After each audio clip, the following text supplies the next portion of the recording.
Welcome to Mr. and Mrs. Wrestling. I'm Steve. And I'm Mare, and we're breaking down the world of pro wrestling. From the eyes of a smart fan. And a casual fan, and everyone in between. Whether you're a lifelong fan or just getting into it, you've got a ringside seat with us.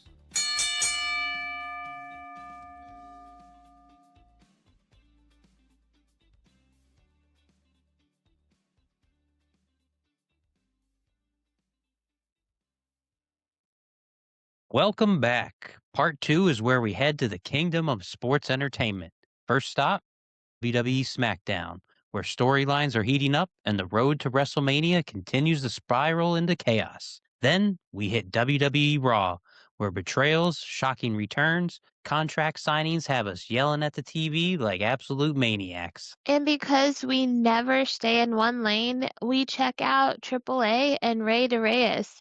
2026 Part 1, bringing high-flying action, chaos, and that lucha spirit we all love. From cinematic chaos to deathmatch brutality to classic pro wrestling storytelling, this week is a three-ring circus of insanity, and we've got it all broken down for you. Promotional consideration paid for by the following. All right, guys, before we jump back into the show, I got to tell you about something that's near and dear to my heart, and that's looking like $1 million without spending $1 million. If you're listening to the Mr. and Mrs. Wrestling podcast, you're already a top-tier wrestling fan. You care about the history, you care about the storytelling, you care about who really won that promo battle. So why not dress like it? Over at Pro Wrestling Tees, you can grab the official Mr. and Mrs. Wrestling merch. And buddy, this isn't some fly-by-night cheap print situation. We're talking soft, comfortable tees. Clean, bold designs. The kind of shirt that works at a live show, a meetup, or your weekly pay-per-view watch party. And here's the thing. When you rock the logo, you're not just wearing a shirt, you're repping the show. You're part of the conversation, and you're part of the community. So do me a favor. Right now, open up that browser. Search Mr. and Mrs. Wrestling on Pro Wrestling Tees. Grab the shirt. Maybe grab two. One for you, one for the tag partner in your life. Support the podcast, support the brand. And look like you belong in the front row while you're doing it. All right, let's get back to the show. Hey, so we are going to pick it up with WWE SmackDown. First off, we had a non-title tag team match. The Wyatt Six pick up the win against the MFTs. Been there, done that, right? Haven't we seen this match 100 times? It was 10 minutes and 47 seconds, too long, but go ahead. Guys, tell me all about it. Yeah, I just don't know when this is going to end and where the hell it's even going. This started in November. We saw this tag match at the holiday tour at Christmas time. It's almost spring, and we're still doing this. So I don't understand. I mean, is anybody out there clamoring for more Wyatt Six and MFTs? Because I sure as am not. No, I agree. It's so just stale at this point. It's not going anywhere. It's just literally like wash, rinse, repeat. So I think we could all use something else for both of these groups to do. Are they like the only groups with this many people that there's nobody else for them to fight? Like, that's how it feels. We had a non-title match. Jade Cargill defeats Michin in 8 minutes and 23 seconds. All right, so what are your thoughts on Jade? I think she hasn't improved since her first match. I think she's exactly the same as when she was in AEW. Nothing's changed. Yeah, I mean, she has if she would have stayed in AEW, I think she could have developed a little bit, but because now they have a bigger pool of females for her to work with there. Coming into this system, she's been super protected. You know, she's not been put out there to, you know, essentially sink or swim. So she is being protected. All of her matches are scripted, probably 100% almost. So I'm with Steve. I mean, she has a look, she has a presence. Both are very good, but the in-ring isn't there and the promo's not there. So I don't think she's really improved much at all either. I think she's just a good cosplayer of Storm from X-Men, and that's about it. Like, she doesn't really have anything, no charisma. She pissed everybody off the other day, or a few weeks ago now, when she talked shit about Rhea Ripley, and she's just not my favorite. I think the best thing she's done in that company was when she came out in that elimination chamber and beat the hell out of Naomi. That wasn't even a match, but that was That was probably it. the best thing she's done. Yeah, I mean, when you think about Yeah. it, so Yeah. Then we had a women's tag team title match. The Irresistible Forces pick up the win against Alexa Bliss and Charlotte Flair by DQ in 8 minutes and 12 seconds. Steve, talk to me about this match. So I think the Irresistible Forces have a good look. Lash is a monster. She just doesn't know it yet. She's, really raw. She's got that untapped potential right now, but give her a few years and I think she's going to be a moneymaker. It seems like we're building towards a multi-woman tag team match at WrestleMania, maybe a female TLC type match. There's a lot yeah, I of teams agree. right now. Yeah, for sure. I mean, Lash Legend is a former WNBA player, so she's very athletic. Nia's been around the block. She knows what's going on. The Bell, you insert the Bellas here. I mean, you know, they were never the greatest in-ring workers by any means, but they were kind of the focus of that before, we had the quote unquote women's evolution. They were the kind of the focus of that old Divas division. So, they put their time in, they deserve where they're at. I think if you do a triple threat here, you're putting a lot on Charlotte Flair to carry that. Nikki's okay and Bree's okay, but I think you're putting a lot on Charlotte there. So we'll see what happens. I mean, I think they can make it a good match. They'll obviously plan it ahead of time. So, there's potential there. They can do something good with it, I think. I think they shouldn't have a TLC match with the way that Nia destroys people. You don't want her to kill somebody in the ring. So honestly, I didn't see much of the Bellas when they were in the Divas division. I watched a lot of Total Divas, so I did watch a lot of the Bella twins, but it just wasn't having anything to do with wrestling. I mean, it's great to see them back. I love Brie Bella doing the tribute to Daniel Bryan with the yes chant, but I mean, I haven't been they're not entertaining to me. They're not my cup of tea per se. Like I liked them on Total Divas because that's where it was. It was the drama and the reality TV aspect of it. And so in ring, they don't really do it for me. Yeah, it's good. I'm glad that they're able to come back and have, their little moment in the sun here. And also I'll be grateful when it's over. So that's pretty much all I think about when it comes to the Bella Twins. All right. We had a tag team match. Damian Priest and R-Truth defeat Los Garza in 11 minutes and 2 seconds. Babe, I see the name of your favorite wrestler of all time, Danhausen. Tell me, what are your thoughts? Now, I am the first to admit I am not a Danhausen fan, but man, do I think him and R-Truth could make some money together. Just imagine R-Truth painted up like Danhausen. They're both going around cursing people, and they'd have a sick name, Truthhausen. It would work. That's a tag team I could get behind. That would be something entertaining. I'd rather see that than the Wyatt Six. But beyond that, what stands out to me is what a fall from grace for Damian Priest. 2 years ago, he's going for the world title at WrestleMania, having his big moment. To now, he's with R-Truth in a tag team. Like he has fared the worst from that Judgment Day split. Yeah, I mean, I remember after he won the world title, they sent him to Yankee Stadium and he had that photo op with Aaron Judge, and now, like you said, he's teaming with Truth. He was okay for a while there, but when he was still with Rhea Ripley paired up there. And then when they split those two off, he kind of just started slowly, getting faded from the top scene. But I don't know if that's, and here's the thing, it could be by design because there's so many people right now in that top picture. You have Cody, Roman, Punk, Drew, those guys. Finn Balor's been teetering back and forth in that mix. Jey Uso's still been. I know he's tag champ now, but you have a lot of these guys that have been in that picture for a while. Maybe they just felt like they needed to kind of back him off. Maybe he'll turn heel. Maybe he has a monster heel run coming. You don't know, but I do agree with you. On the surface, he has fallen the hardest from that split.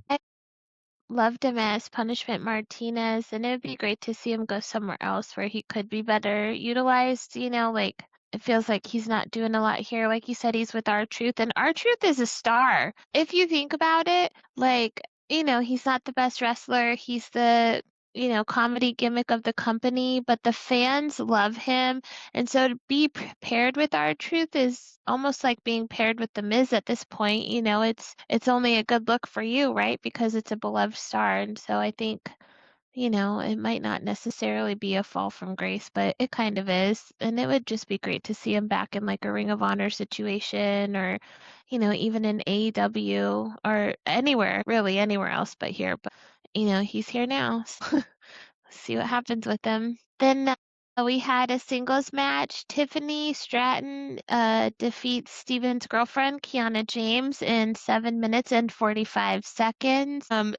Babe, why don't you talk to us about this match? And this is where the show picked up, I'll tell you. This is where it started. I enjoyed this match. I think Tiffy has grown a lot. She can get people interested, get people behind her. She's really gotten into great shape. I think Kiana's getting better each and every week, and the company seems to be getting behind her as well. So, the first hour and 40 minutes of SmackDown were rough, but this is where it really started to turn. I mean, even the ring announcer said some of the similar stuff that you guys have been saying the last couple of weeks about Kiana James, that, she started with Julia, but really she's making a name for herself here. And, they even highlighted it in their commentary during this match. And Tiffany Stratton does look great. She's getting better and better. Makes me almost want to like her. What's not to like, Mare, right? Listen, I'm the casual fan. She could just look at me cross-eyed and I'd be like, that's it. I'm out on Tiffany Stratton. Like, I am the person in this trio, when somebody goes heel, I'm like the kayfabe. I'm invested. I'm just like, oh my God, they were so great. Now they're a terrible human being. Like, my emotions about wrestling change like titles pretty quickly. No, she's good. I'm a big fan of hers. I mean, the athleticism, she's gotten so much Yeah. better in the ring, and she ditched that, NXT gimmick when she was carrying around with the Gucci bags and, spending Yes, that daddy's might money be what and I all that. Yeah. like. Yeah, that might be what I like about her now, is that she's not doing that anymore. So, I mean, Olympic athlete, tells a good story in the ring, good character, good presence. And like we said, Kiana, she's getting better every week. I mean, the one thing I will say is I think the company as a whole, I think they invest more into their female division in terms of building these girls up as stars versus some of the guys. I think and you go back to the original NXT Black and Gold days, actually back to FCW, the original four horsewomen of NXT. If it wasn't for them, what you're seeing now on at least on WWE TV, we wouldn't be seeing it. It would be the old divas garbage, And it's sad because, the girls like Trish, Lita, Victoria, Ivory, they really built that women's division up in the late 90s, early 2000s. And then for whatever reason, Vince killed it. And it went back to bra and panties and hair pulling. And, so you got to credit those girls from FCW and the NXT Black and Gold for bringing this version of the women that we see now. Yeah, I agree. We had the singles match. Trick Williams picks up the win against Jacob Fatu in 11 minutes and 24 seconds. I feel like this is a big win for Trick, wouldn't you say? Yeah, this was the best match of the night. Trick has an amazing entrance. His visuals during the match are great. I love his facial expressions. His personality is what you're really getting to see week in and week out on TV. And I think he's going to be a great cocky heel champ, similar to MJF at some point. He's nowhere near that level on the mic, but, he's working towards it. And, as far as Jacob, I'm a big Jacob Fatu fan. I just don't really know what the vision is for him. Like, where are we going with him? What's the plan? Because I feel like, going into the end of last year, like he was on a meteoric rise. He was destined for big things. And ever since then, it's been floundering and, not really able to get going again. So we'll see. Maybe it's a Drew match at WrestleMania, but they need to make him strong again. Yeah, I mean, I agree with what you said about Trick there and Fatu. I think one of the things that kind of affected Fatu, among others, was the injury to Braun Breaker. I think a lot of plans from, at least from what I've read and listened to from people that know, that injury really, really made them change their creative plans. So I think he'll be okay, Fatu. It might just take another 6 months until you get him to that top spot. Because he was, almost there essentially. I mean, we all kind of thought at one point it was going to be him, Drew, and Cody, fighting for in one of the WrestleMania main events. So I think he's very close. He is very protected, in a good way though, because that guy can work. So they're trying to keep him strong. Um, I guess maybe this could be maybe a more of a SummerSlam type deal with him. So we'll see going forward. I think he looks great. I feel like he's leaned out a little and gotten more muscular, but he also got new tattoos, so I'm not sure. I'm always on the tattoo watch. So Randy Orton and Cody Rhodes met in the main event segment of Friday Night SmackDown to sign the contract for their upcoming WrestleMania title match. Randy Orton goes heel here, right? It's a Red Wedding-esque. That is a big statement there. Why don't you guys tell me what happened with that? Yeah, Randy went Randy and laid him out and left him a bloody mess. It was unique to see for WWE TV. Cody was bleeding all over the place. Randy hit him with the stairs. Randy, hit him with a chair on the steps, posed with the title. So yeah, it was also shown that Randy was on the phone with somebody that helped him realize, what he needs to do. So it'll be interesting to see who that is. Is it The Rock? Do you think it's The Rock? Finally, we get what's his name? What is he calling himself? Final boss. The final Yes. boss. Finally, we get the final boss. Yeah, I mean it's possible. It could be that. It could be the Nature Boy. Could be a number of different things. But Randy said there's more than one, royal family in wrestling. So it very well could be the final boss. And Cody didn't want to sell his soul, but we know Randy Orton will certainly sell his soul. I No mean, doubt if it about that. was Ric Flair, it would be like a loser dies match because Ric Flair is so old, he just can't do it. Like that would be the end. Listen, Cody's dad was Ric Flair's biggest rival. Yeah. It makes sense to have Ric Flair and his old ass out there. He could just be on the sidelines, take a little bump, keep him safe, put him back in his little preserved glass case so he doesn't go anywhere. He's gonna blade. He's gonna be bleeding all over the place. He saw Cody bleeding, and he was like, "I can one up that." Like the thing where he had the Band-Aid on his forehead and he's like, what were you going to say? I got my Ric Flair sweatshirt on. I love it. That's awesome. But yeah, Steve, as you were talking there off topic, Bryce Harper just hit a 2-run home run. I don't know if you saw 2-run home run. Tied it up, yeah.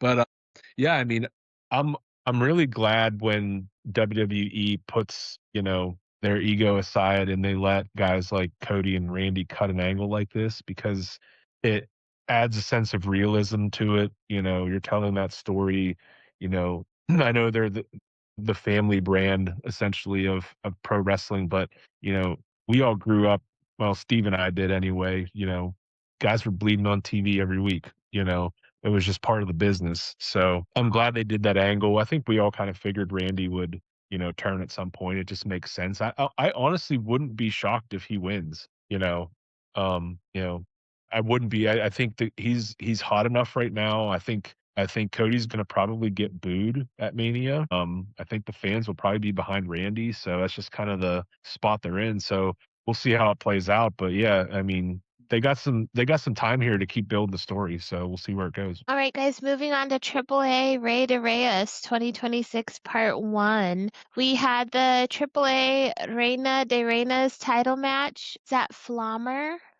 Flommer defeats Bailey in 11 minutes and 39 seconds. How exciting. Bailey got to be on the show. That's awesome. Yeah, Bailey answered the open challenge, and it felt like we finally got to see the real Bailey. The Bailey that could come out and actually wrestle, and they had a fun match. It just showed how valuable Bailey is and how over she is everywhere in the world. Yeah, Bailey was super over to this crowd. Really good technical match until the end there. They did start to brawl a little bit there the last, couple minutes, but Bailey essentially had this match won if it wasn't for outside interference from the faction there. But One thing I will say is of the 4 horsewomen, Bailey and Mercedes were probably the 2 best in ring. Charlotte got really good as she got older. She is closer. I think she's 39 now or 38, Charlotte. So she's, kind of probably on the downward turn here. But Bailey still has. I think she's in her mid 30s, so she still has some time here. I'd love to see her get another big run, but I was glad to see her kind of get out of her element a little bit. Different crowd, different environment, different workers. It was nice to see her be able to do that. And like Steve said, just shows you how valuable she is. She's a total asset to that company. And of those 4 horsewomen, she's the only one that never main evented WrestleMania. So think about that. So, we'll see what happens going forward here with her. I mean, I'd love to see her go elsewhere when her contract's up. I think she could do some really good things, in AEW and Stardom, New Japan. There's a lot of good places that she could benefit from going to for her legacy. It would Willow be fun to versus see Bailey. her. It'd be fun to see her and Mercedes, battle again. That one match in NXT was like one of the best matches of all time between the two of them. 100 years ago now, back when they were in the 4 horsewomen. But yeah, I do miss old Bailey. I'm not a fan of anything she's done since she stopped being the hugger, but I mean, she is a great wrestler. It doesn't take away from the fact that she's really talented and good at what she does. And yeah. Then we had the Rey de Reyes 2026 final 4-way match. El Grande Americano defeats El Grande Americano and La Parca and Santos Escobar in 19 minutes and 7 seconds. Steve, tell me about this match. So this was a really fun match. El Grande Americano 2.0 is super over in Mexico. They absolutely love him there. I think La Parca is going to be something big for WWE. The gimmick is going to help him get over big time all over the world. And I'm ready for just one Grande Americano. And I really hope we get a mask versus mask match at WrestleMania to showcase AAA, to showcase the culture. And, they've never had a match like that at WrestleMania. So to be able to do that would be something special. And Joe, I don't know if you picked up on this, but at the end of that match, Santos seemed like he was off, either due to effort or injury, but the way he sold or lack thereof really stood out to me at the end of that. I think, excuse me, I think something happened during the match. I think more injury related would be my guess, but you could kind of see a little bit of a shift with his demeanor. So my guess is something probably happened, and it might have just been something that made him really uncomfortable. Because it could be anything. I mean, honestly, you played sports, you know how sometimes you just get a random, not necessarily injury, but just something in your body doesn't feel right. So and you can't sometimes you just can't regulate it. And it's very uncomfortable. So that's probably what it was. I thought the match was really good. Ludwig Kaiser, Grande 2.0 is really killing it in this role. And I'm with you. I want to see a mask versus mask match at WrestleMania. I think those two guys could tear the house down. They could have a really, really good, if they're given even 15, 20 minutes, just tear the house down. It could be a sleeper match for a WrestleMania. Then we had the AAA Mega Title No Disqualification match. Dominic Mysterio picked up the win against El Hijo de Vikingo in 11 minutes and 55 seconds. I love Dom. Dirty Dom, it was a good match. What were your thoughts on this match, babe? Yeah, Dom's great in AAA.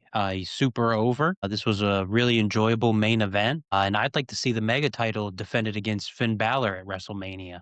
That would be something special. Again, we got to build up these partnerships. If you're going to have these partnerships, then you got to showcase them.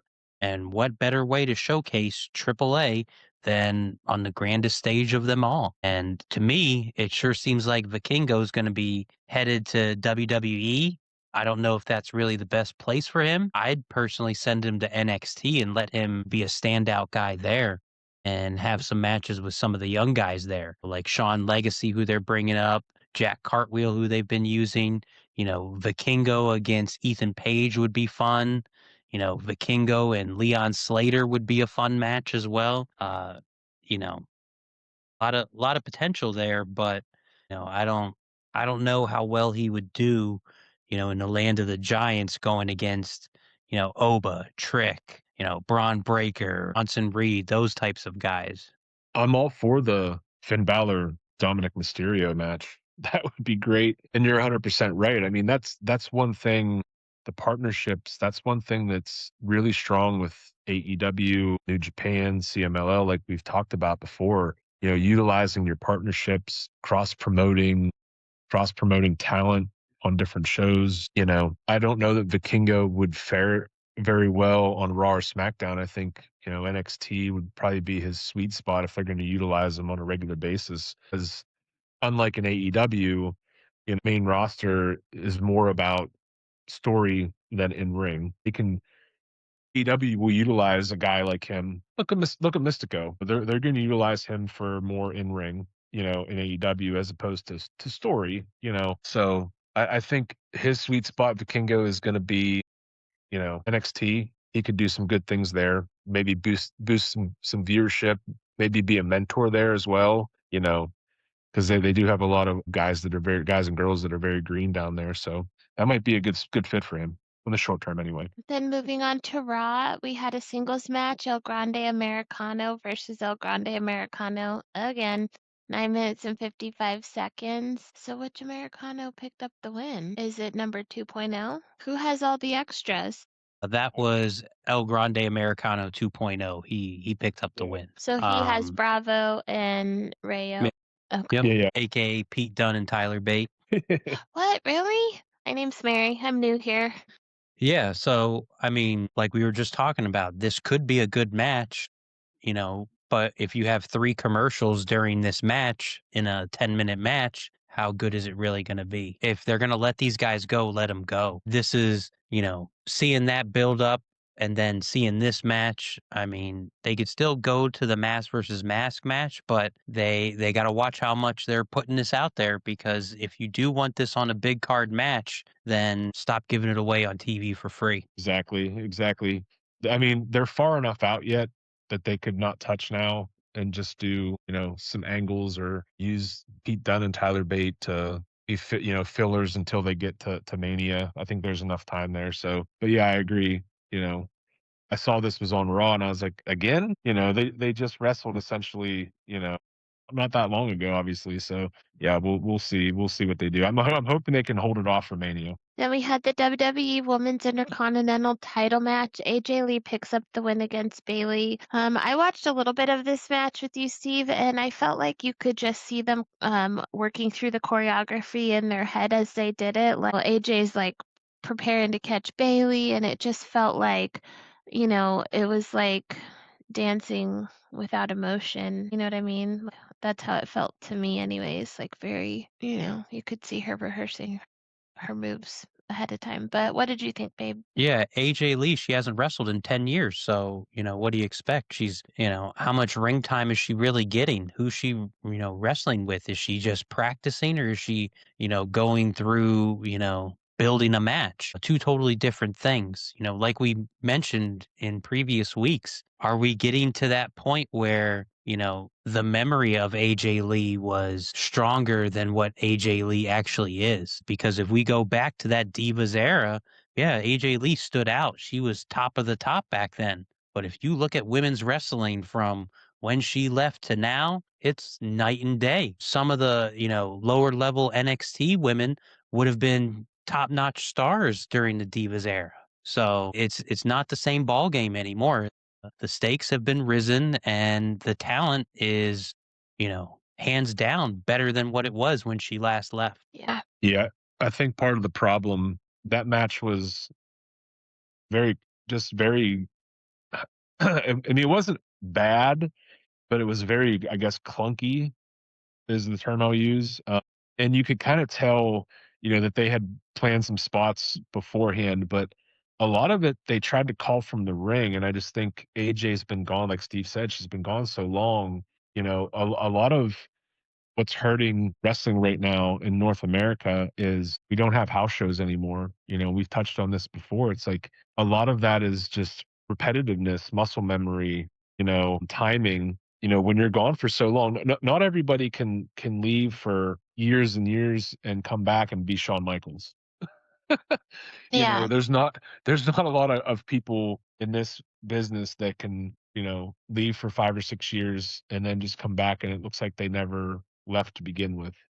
Um, that part of the business right now in North America is hurting the in-ring quality, especially for people that leave and come back, and AJ Lee. So I hope that they're obviously building toward a WrestleMania match, which I'm assuming is going to be Becky, correct? If I'm recalling correctly. So, um, but yeah, because I believe Becky attacked her after the match. But yeah, so hopefully they have enough time here to get things rolling so that they have a good match for Mania. Yeah. Then we had the WWE Intercontinental title match. Penta picks up the win against Dragon Lee in 11 minutes and 48 seconds. Steve, how'd you feel about that? Yeah, this was a good match. Penta is absolutely entertaining. He had 1000% made the right move going to WWE. He's gotten over. I love his TurboTax commercial. He's a star. And Dragon Lee, hey, at least they're finally using him. They're, letting him do what he does best. So, very entertaining match. I'm excited to see where Penta goes. I would love to see just like a standout match, whether it's Penta and Ilya Dragunov, Penta and Javon Evans, Penta and Sammy. We are going to get the Lucha Brothers teaming up again in AAA. So at least we get to see that. Phoenix gets to work a little bit on TV, so we'll see. But yeah, great things for Penta. Yeah, I mean, Penta, he has been the one of him and Phoenix that has been able to get over bigger. IC champ right now, so they had that really long promo segment on Rey de Reyes. So yeah, I mean the crowd loves. It doesn't matter where they're at. They could be in the States or they could be down, in Mexico, and the crowd loves him. So, yeah, I think he's got the potential to have a good slot at Mania. So we'll see where they head for him. It'd be really exciting if he was in Mania. I think it'd be awesome just to see him come full circle. Like, didn't we see him on like a documentary wrestling in the streets of Mexico? Like, that's how he got his start, was just like wrestling at like red lights and stuff with his brother. Like, to see him on like the biggest stage in the world would be so awesome, so full circle. Then we had a singles match. Natty picks up the win against Maxine Dupree. Now, isn't this like the same thing we've seen like 12 times with Yeah. Natty just being a big bully and Maxine just getting the shit beat out of her? Yeah, keeps going. The most interesting thing about this is afterwards, during a backstage interview, you could see the Vision talking to Maxine Dupree in the background. So maybe the Vision's recruiting Maxine. I'm not a Maxine fan. I think WWE's ruining this Natty gimmick from the Indies and GCW, but it is what it is. Yeah, I'll pass Yeah, on Maxine. I'm with Steve there. I mean, I think Maxine needs something to freshen up. Like you said, Mayor, we've seen this 1,000 times already. I like Natty. I wish they really would do something more with her, because she is, she's been around a long time. She's not getting any younger either. So, she's always been a solid in-ring worker. So that, they could always do something with her. And like I said, Maxine needs to go. Maybe go with the Vision, with a heel group, just do something different. I mean, I appreciate the fact that it seems like she does work hard. Nothing against her there, but it's just not clicking. So we need both of these girls to move on to something else. Definitely. Then we had a non-title match. Stephanie Vacour defeats Raquel Rodriguez with Liv Morgan in 10 minutes and 10 seconds. I really enjoyed this match. I thought this was a fun match. Raquel looks great each and every week. Ever since she got that feedback from Big Sexy, she's really taken to it and she's run with it. And I thought this match was better than, their street fight they had a few weeks ago. And, Stephanie hasn't been the same since she won the title. She won the title and then she like disappeared for a month. And I feel like she lost a lot of momentum there. Yeah. And I feel like she's just kind of stalling out right now, just waiting for WrestleMania and, dropping you that can, title to Liv. yep. Yeah. And Liv we trust. Yeah, I'd be shocked if Liv doesn't win there. I do believe that there's an injury still with Stephanie. I know she missed some time for injury. I almost wonder if she's still hurt. And my thought is if she still is hurt, they're just trying to get her through to Mania, get the belt off of her, and then let her heal up and then come back and she can make a big return, which I'm okay with, but I agree. You could definitely tell something's a little bit off there. So Yeah.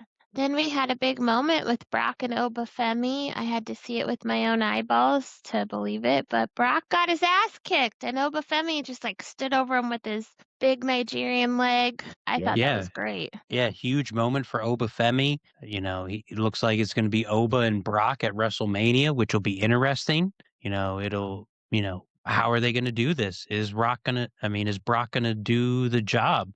Or is Oba going to lose his first showcase match? I mean, it's something interesting.